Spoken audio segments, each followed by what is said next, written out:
ನಮಸ್ಕಾರ ಸುದ್ದಿ ದಿನಕ್ಕೆ ಸ್ವಾಗತ. ನಾನು ರಾಹುಲ್ ದಯಾನ್. ಪ್ರಮುಖ ಸುದ್ದಿಗಳನ್ನ ನೋಡೋಕ್ಕೂ ಮುಂಚೆ ಈ ಕ್ಷಣದ ಹೆಡ್ಲೈನ್ಸ್. ರಾಜ್ಯಾದ್ಯಂತ ಆಕ್ರೋಶಕ್ಕೆ ಕಾರಣವಾದ ನೇಹಾ ಕೊಲೆ ಪ್ರಕರಣ. ರಾಜಕೀಯ ತಿರುವು ಪಡೆದ ಕೇಸ್ನಲ್ಲಿ ಲವ್ ಜಿಹಾದ್ ಆರೋಪ. ಮಣ್ಣಲ್ಲಿ ಮಣ್ಣಾದ ನೇಹಾ ಹಿರೇಮಠ್. ಆರೋಪಿಯ ಎನ್ಕೌಂಟರ್ಗೆ ತಂದೆ ಆಗ್ರಹ.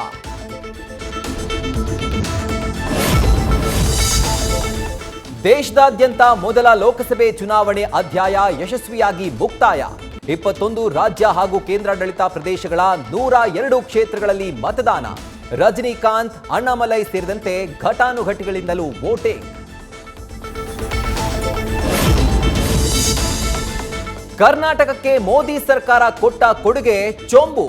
ಜಾಹೀರಾತು ಮೂಲಕ ಕೇಂದ್ರಕ್ಕೆ ಕಾಂಗ್ರೆಸ್ ಟಕ್ಕರ್. ರಾಜ್ಯ ಸರ್ಕಾರದ ವಿರುದ್ಧ ದೋಷಾರೋಪ ಪಟ್ಟಿ ರಿಲೀಸ್ ಮಾಡಿ ಬಿಜೆಪಿ ಕೌಂಟರ್.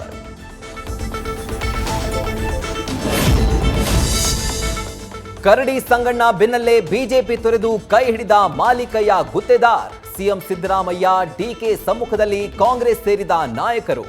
ಹಸ್ತಲಾಘವ ಮಾಡಿದ ಬೆನ್ನಲ್ಲೇ ಬಿಜೆಪಿ ವಿರುದ್ಧ ಸಿಡಿಮಿಡಿ.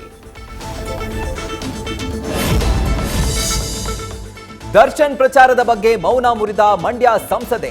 ನಾನ್ ಕಳಿಸೋದಾದ್ರೆ ನಾನ್ಯಾಕೆ ಬಿಜೆಪಿ ಸೇರ್ತಾ ಇದ್ದೆ? ಪಕ್ಷ ಹೇಳಿದ್ರೆ ಮೈತ್ರಿ ಅಭ್ಯರ್ಥಿ ಎಚ್ಡಿಕೆ ಪರ ಪ್ರಚಾರ ಎಂದು ಸ್ಪಷ್ಟನೆ.